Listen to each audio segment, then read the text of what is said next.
भारत में बाबा बागेश्वर हिंदुओं को जोड़ने के लिए यात्रा निकाल रहे हैं। 8वां दिन है, कल यात्रा का आखिरी दिन है। यह तस्वीर आप देख रहे हैं, भारी भीड़ जुड़ती चली जा रही है। 180 किलोमीटर की यात्रा, कल 9वां दिन है, आखिरी दिन, कल यात्रा का समापन है और इस यात्रा में सितारे भी जुड़ते चले जा रहे हैं। आज खुद राजा भैया बाबा बागेश्वर की इस यात्रा में शामिल हुए। राजा भैया से पहले संजय दत्त और खली भी बाबा की यात्रा में शामिल हो चुके हैं। राजा भैया के साथ हमारी सहयोगी ने बात की, सुनिए जरा राजा भैया क्या कह रहे हैं। आपको लगता है कि हिंदू जो है, जो सनातन है, वो इस हिंदू एकता पद यात्रा से एकजुट हो पाएगा? ये 9 दिनों की यात्रा क्या काफी है? देखिए, हिंदू को जागृत करना ये दुनिया का, धरती का सबसे कठिन काम है। तो बाबा बागेश्वर की यात्रा में आप राजा भैया को सुन रहे थे, जो बांग्लादेश पर भी बोल रहे थे, लेकिन बांग्लादेश में इस्कॉन को बैन करने की, बंद करने की मांग हो रही है। देख रहे हैं, इस्कॉन के बोर्ड हटाए जा रहे हैं। बांग्लादेश की तस्वीर आप देख रहे हैं, वहां कट्टरपंथी मांग कर रहे हैं कि इस्कॉन कट्टरपंथी संगठन है, संस्थान है, इसे बंद किया जाए। उसके बोर्ड हटाए जा रहे हैं, पोस्टर हटाए जा रहे हैं। भारत में इसका विरोध हो रहा है। तस्वीर में आपको दिखाऊं, जम्मू से तस्वीर आई है, जम्मू में इसका विरोध हुआ। साधु संत, हिंदू संगठन प्रदर्शन कर रहे हैं। हिंदू विरोधी बांग्लादेश में हिंदुओं की सुरक्षा, हिंदुओं के विरोधियों का न सिर्फ जम्मू, देश के दूसरे शहरों में भी, कोलकाता में भी देखिए इसी तरह की तस्वीर आ रही। कोलकाता में भारी भीड़ है, बड़ा प्रदर्शन हो रहा है। तस्वीरों में आपको नजर आ रहा है कोलकाता में ये प्रोटेस्ट की तस्वीरें। पुलिस मौके पर मौजूद थी। कोलकाता में जो प्रदर्शनकारी वो आगे बढ़ने की कोशिश कर रहे थे, बैरिकेडिंग तोड़ रहे थे, पुलिस रोक रही थी।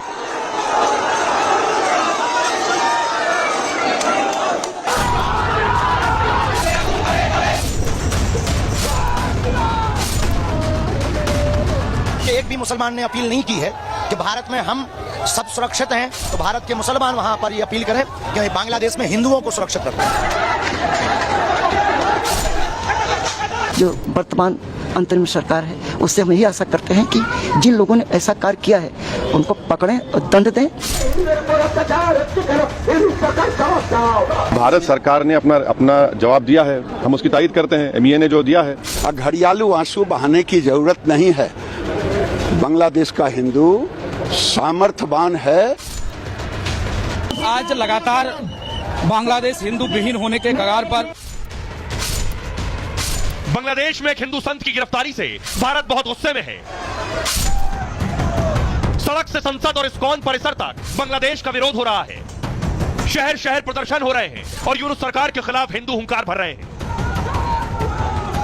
बांग्लादेश में कट्टरपंथी लोग सत्ता में आ गए हैं। भारत की सरकार को सख्ती से इन लोगों से बात करनी पड़ेगी। वहाँ जिस तरह से हिंदुओं के साथ व्यवहार हो रहा है, अधिकार है उनको, वो जबरदस्ती उनका उपयोग करना चाहते हैं, तो यहाँ वहाँ वो यही हो रहा है बांग्लादेश में। लेकिन ऐसा नहीं है कि अत्याचार हमेशा से इस तरह से होता रहेगा। और वहाँ पर नागरिकों के अधिकार, धर्म पालन की स्वतंत्रता, इस सबको कुचला जा रहा है। एक पुजारी को जेल में बंद कर देना ये पूरी तरीके से अमानवीय है। दरअसल बांग्लादेश में इस्कॉन पर बैन लगाने की मांग हो रही थी, इसको बंद कर दिया जाए।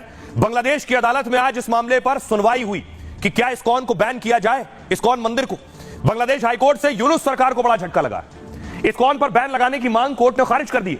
मतलब बांग्लादेश में हिंदू मंदिरों पर बैन की कोशिश नाकाम हो गई। कोर्ट में यूनुस सरकार ने इस्कॉन पर एक्शन की बात कही थी। 4 दिन पहले इस्कॉन से जुड़े चिन्मय प्रभु की गिरफ्तारी हुई थी। गिरफ्तारी के विरोध में हिंदुओं ने भारी विरोध प्रदर्शन किया। प्रदर्शन के दौरान हुई हिंसा में एक वकील सैफुल की मौत हो गई।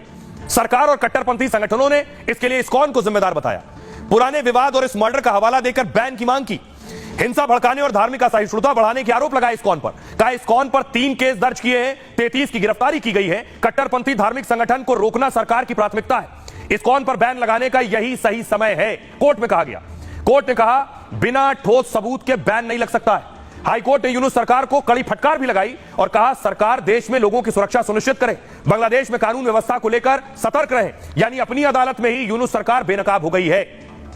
कोर्ट ने फैसला दिया, अब आपको सुनवाता हूं, सुनिए जरा राधा रमन क्या कह रहे हैं। इस्कॉन कोलकाता के उपाध्यक्ष हैं। हाईकोर्ट ने ये बोला है कि ये जो पिटीशन है बैन करने का इस्कॉन का, ये हमारे दायरे में नहीं आता है और उन्होंने गवर्नमेंट के ऊपर में बोला है कि आप लोग इसको विचार करिए। तो अभी गवर्नमेंट उस पर विचार करके वो क्या निर्णय लेता है। सभी जानते हैं कि इस्कॉन टेररिस्ट ऑर्गेनाइजेशन नहीं है। हम लोग आप देख सकते हैं जब हम लोग प्रोटेस्ट भी कर रहे हैं तो कीर्तन के माध्यम से कर रहे हैं। तो हमारे भक्त अगर प्रोटेस्ट भी करते हैं, दुखी भी होते हैं, किसी भी समय वो कीर्तन मैक्सिमम होता है जिससे हम लोग प्रोटेस्ट करते हैं। तो यही आशा है कि भाई जो हम लोग को बोला जा रहा है कि हम टेररिस्ट ऑर्गेनाइजेशन है वो बहुत ही दुखद है और जल्दी ही बांग्लादेश गवर्नमेंट इस पर क्लैरिटी देगी और ये जो जिस तरह की बात चली है उसको। अब सवाल यह है कि आखिर चिन्मय प्रभु का क्या होगा। संत इस वक्त जेल में है, उनकी गिरफ्तारी हो चुकी है, जेल में बंद किया जा चुका है। यह चिन्मय प्रभु की तस्वीर मैं आपको दिखा रहा हूं। चिन्मय प्रभु पर देशद्रोह का आरोप लगाया गया है और देशद्रोह का आरोप लगाकर क्या कुछ कहा गया है यह मैं आपको बताऊं। देशद्रोह के आरोप में उन्हें जेल में डाल दिया गया है। जिस हिंदू संत की गिरफ्तारी पर बांग्लादेश में बवाल मचा है, हिंदू संत चिन्मय प्रभु का असली नाम है चंदन कुमार धर। चिन्मय मुखर हिंदूवादी और चटगांव इस्कॉन के प्रमुख रहे हैं। शेख हसीना के देश छोड़ते ही जब बांग्लादेश में हिंसा बढ़ी, बड़े पैमाने पर हिंदुओं और मंदिरों को निशाना बनाया गया, तो हिंदुओं की रक्षा के लिए चिन्मय ने सनातन जागरण मंच बनाया। यानी उनकी कोशिश थी हिंदुओं को एक करें, कट्टरपंथियों से बचाएं। चटगांव, रंगपुर समेत कई जगहों पर रैलियां करने लगे, वो लाखों हिंदू जमा करने लगे और यूनुस सरकार को घेरने लगे। चिन्मय बांग्लादेश में हिंदुओं की एक और बड़ी रैली करने वाले थे, लेकिन उससे पहले ही चिन्मय ढाका एयरपोर्ट से गिरफ्तार हो गए। आरोप है कि रैली में राष्ट्रध्वज का अपमान किया, उन पर राजद्रोह, माहौल बिगाड़ने का केस दर्ज किया गया। चटगांव की अदालत ने जमानत याचिका खारिज कर दी तो हिंदू संत चिन्मय प्रभु को जेल भेज दिया गया। चिन्मय प्रभु पर राजद्रोह की धारा 124A लगी है। सरकार और सरकारी नियम की अवमानना पर लगता है ये, और इसमें 1 साल से आजीवन कैद तक का प्रावधान है। धारा 153A लगी है, वहां की नफरत फैलाना और हिंसा भड़काने का आरोप लगा। इसमें 2 साल तक की कैद और जुर्माना हो सकता है। उकसाने और माहौल खराब करने का भी केस दर्ज हुआ है, इसमें 3 साल की जेल और जुर्माने का प्रावधान है। बांग्लादेश इस्कॉन ने भी चिन्मय प्रभु से किनारा कर लिया। चिन्मय अब इस्कॉन का हिस्सा नहीं है, इस्कॉन बांग्लादेश के सचिव का कहना है। इसके उनके किसी बयान का या गतिविधि के लिए संस्थान जिम्मेदार नहीं, यानी बांग्लादेश का जो इस्कॉन है उसने चिन्मय प्रभु से खुद को अलग कर लिया है। उनके किसी बयान या गतिविधि के लिए संस्थान की जिम्मेदारी नहीं है। आइए अब आपको सुनवाता हूं, सुनिए क्या कुछ कह रहे हैं संत जो बांग्लादेश के हैं, गौरांग दास।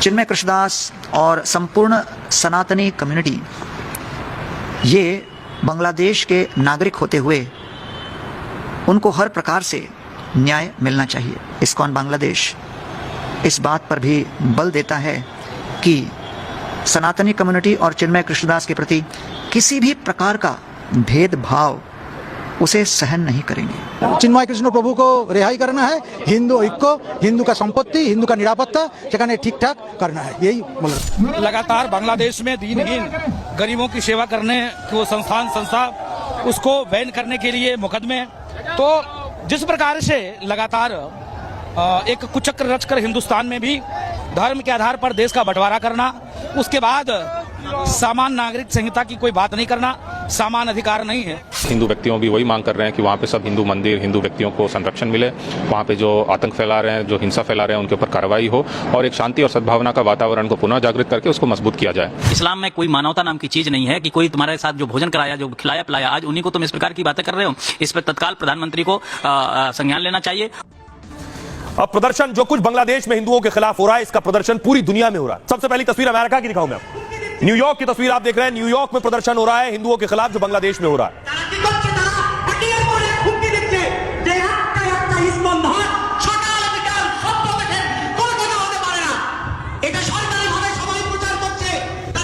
उसके अलावा देखिए मैरी मिलिबेन ने खुद ट्वीट किया और उन्होंने लिखा है कि जो कुछ हो रहा है चिन्मय दास के साथ और बांग्लादेश में जो कुछ हो रहा है, दुनिया के नेताओं पर को उस पर बोलना चाहिए। एक और तस्वीर मैं आपको दिखाऊं, फिनलैंड में भी प्रोटेस्ट हो रहा है भारतीयों के समर्थक में, वो उन बांग्लादेशियों के समर्थक में जो हिंदू हैं। ये फिनलैंड की तस्वीर मैं आपको दिखा रहा हूं। फिनलैंड में बैनर लगा हुआ है कि बांग्लादेशी हिंदुओं के लिए आवाज उठाओ।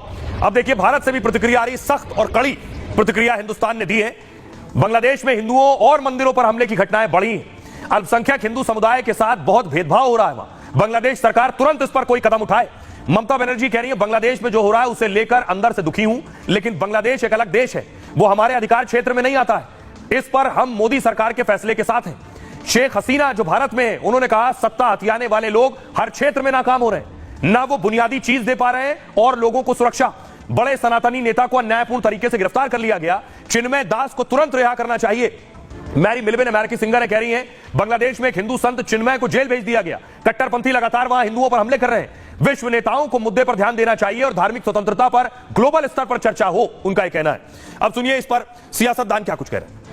बांग्लादेश में इतने हिंदू परेशान हो रहे हैं और भारत के एक भी मुसलमान ने अपील नहीं की है कि भारत में हम सब सुरक्षित हैं और हिंदू लोग हमारा सपोर्ट करते हैं। तो इनको मांग करनी चाहिए कि जैसे हम भारत में यहाँ सुरक्षित हैं तो भारत के मुसलमान वहाँ पर ये अपील करें कि बांग्लादेश में हिंदुओं को सुरक्षित रखो। वैसा माहौल, मानवता का ऐसा संदेश कराने वाले लोगों को कोई आतंकवादी कहे, उनको कट्टरपंथी कहे, ये तो दुनिया भर में स्वीकार नहीं होना चाहिए। भारत में तो हम लोग इसको कैसे स्वीकार कर सकते हैं। हमें प्रधानमंत्री का इस मामले में और हमारे फॉरेन मिनिस्टर का बिल्कुल साथ देना चाहिए। इस वक्त हम लोग कोई ऐसी बात ना करें, ऐसी वाणी का प्रयोग ना करें और हम जिससे कि समाज को किसी भी तरह से ठेस पहुंचे। हिंदुओं पहली नहीं, सिर्फ हिंदुओं नहीं बल्कि वहां के उदारवादी जो मुसलमान है उन पर भी ये हमला जारी रही, और ये अगर चलते रहे तो धीरे धीरे ये बांग्लादेश एक आईसिस की, ये अफगानिस्तान की और एक रिप्लिकेशन बनते जाएंगे। भारत सरकार ने अपना जवाब दिया है, हम उसकी तारीफ करते हैं। एमईए ने जो दिया है, सरकार की तरफ से जो आया, हम तो जब सरकार बोल रही तो हमारी तरफ से बोल रही है। पहली जो गवर्नमेंट थी उसमें लॉ एंड ऑर्डर भी था और माइनॉरिटीज टोटली प्रोटेक्टेड थी, लेकिन जब से नई गवर्नमेंट आई है वहां की माइनॉरिटीज प्रोटेक्टेड नहीं। और आइए आज की एक अच्छी खबर है और फख्र करने वाली खबर है। भारत ने एक मिसाइल का परीक्षण किया है और उससे टेंशन में है चीन और पाकिस्तान। इससे पहले भारत ने एक मिसाइल का, बैलिस्टिक मिसाइल का परीक्षण किया था, उसने बीपी बढ़ा दिया था, और एक दूसरी अब पनडुब्बी से, सबमरीन से परीक्षण किया गया है। यह है सबमरीन, इसका नाम है अरिघात सबमरीन से परीक्षण हुआ है जो नेवी की ताकत बढ़ाएगा। परीक्षण की तस्वीर मैं आपको दिखाने जा रहा हूं, अगली तस्वीर दिखाइए। यह है K4 बैलिस्टिक मिसाइल का परीक्षण हुआ है। समंदर से देखिए यह मिसाइल उड़ी है और सबमरीन से इस परीक्षण को किया गया। पहली बार इस तरह का परीक्षण हुआ न्यूक्लियर सबमरीन, यानी परमाणु पनडुब्बी से मिसाइल का परीक्षण हुआ, और यह अपने आप में परमाणु हथियार ले जा सकती है।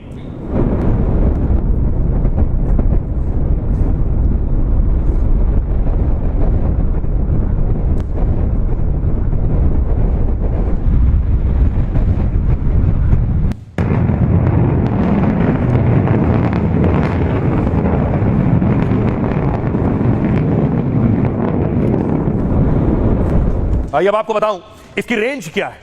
इसे समंदर से दागा जा सकता है, यानी हिंद महासागर में, अरब सागर में पनडुब्बी को रख के इसे दागा जा सकता है। इसकी रेंज देखिए जरा, ये अगर समंदर से दागी जाए तो दो पड़ोसी, एक पाकिस्तान और एक चीन। सबसे पहले देखिए जरा, हिंद महासागर से अगर दागी जाए तो 2500 किलोमीटर लगभग चीन और इस्लामाबाद। ये अगर इसे हम थोड़ा और आगे से यहां कहीं सबमरीन लगाकर समंदर से दागेंगे तो चीन तक पहुंचेगी। अब आपको बताऊं कि आखिर इसकी खासियत क्या है। खासियत देखिए जरा, खासियत यह है कि पहली चीज तो इसे इस तरह की पनडुब्बी, अरिघात या पनडुब्बी देख रहे हैं अंदर, इससे इसे टेस्ट किया गया है। नौसेना ने K4 बैलिस्टिक मिसाइल का परीक्षण किया है। यह परीक्षण परमाणु पनडुब्बी अरिघात से किया गया है। परमाणु पनडुब्बी अरिघात को 2017 में लॉन्च किया गया था और इसका अपग्रेडेड वर्जन जल्द ही नौसेना को सौंप दिया जाएगा। INS अरिघात से ही K4 बैलिस्टिक मिसाइल को भी दागा गया है। यह मिसाइल घातक और परमाणु हमला करने में सक्षम है। 2500 किलो, 2500 किलो परमाणु हथियार अपने साथ ले जा सकती है। K4 बैलिस्टिक मिसाइल की रेंज 3500 किलोमीटर। मिसाइल की खासियत है कि दूसरे हमले की क्षमता भी इसमें है। इसका मतलब यह अगर जमीन पर हमला किया जाता है तो समंदर से ही पनडुब्बी के जरिए परमाणु अटैक होगा।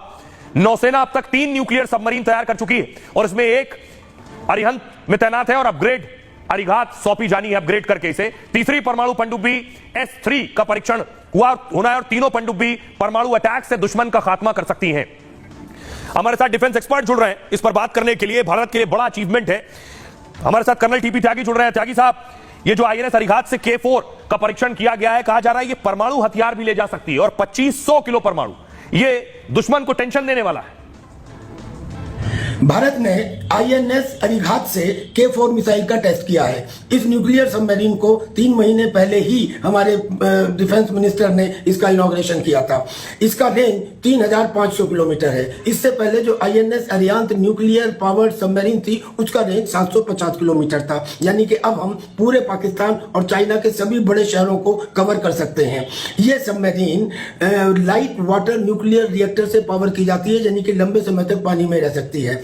और खास बात यह है कि ये पूरी तरह से इंडिजिनसली तैयार की गई है और हम न्यूक्लियर ट्राइड का अब हिस्सा हैं, यानी कि हम किसी भी न्यूक्लियर सरप्राइज अटैक को सरवाइव भी कर सकते हैं और इफेक्टिवली रिटेलिएट भी कर सकते हैं, जमीन से भी।